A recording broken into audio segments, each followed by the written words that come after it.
When parents and families are involved in their children's schools, the children not only do better, but they feel better about going to school. But how can parents help their kids be successful in the classroom? Joining us now with advice is Bill Corbett, author of Love, Limits, and Lessons. Bill, let's start with tip number one. And now we're into the school year, but it's important that this transition is smooth and parents are aware to shut down summertime leniencies.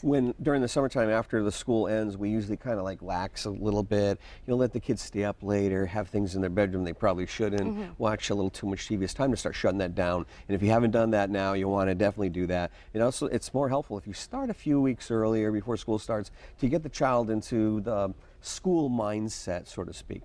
Right, and if you, like you said, kids are in school, if you're still letting them stay up, they need to be focusing on other things like their schoolwork. Yeah. Let's talk about school supply shopping. A lot of parents wait for this because they want to get the list from the school before they spend money on unnecessary items. Kids love it when they go clothes shopping, right? Back to school clothes. But the other shopping trip that's really important is the supplies. So when you do get the list back from the school, the object is to let the child go with you, carry the hand basket, give them the money to spend so they feel more, they're a part of the process. They're engaged in knowing what tools they're going to buy. You're there as a coach and guide, so if they pick up something that you don't want them to have, just say, I'm not willing to spend money on that. What else can you pick instead? And let them go right to the cash register and pay for it. They feel like, wow, this is my homework supplies. And they get excited about it, and then they have ownership over that. Yeah. Speaking of homework, the homework space at home, you want to have a designated area for homework. I encourage parents to have it the same place all the time. In fact, it's even okay to have like a banner or a sign to say homework space. And the child feels embedded in the process because they got, this is my place to do it. You have to be careful if the child picks in front of the television or away in the room when they should be out where the parents can monitor them. Every child's different, but you still have a say in the matter. But let them have a say as well. Work together to come up with what be the best space for the homework. And then when they know they have a nice organized space, they're more apt to go there. The homework schedule. Some kids can do it as soon as they get home. Some kids need a break. So you have to know your child and give them a chance to have some say. And can you start working on homework as soon as you get off the bus? No, you need a break. How long will that break be? What time will you start homework and how long should it go for? And then document it Monday through Thursday, and so that it happens all 4 of those days each week. I'm sure that schedule will avoid arguments during the week for sure. Control entertainment and distractions. Well, the parent's job is not to do the child's homework. The parent's job is to control the distractions that keep them from getting the homework done. So it's really important that the parent have, collect all the devices, especially the internet-enabled devices, games during homework time. Here's the toughest part, even if there's no homework.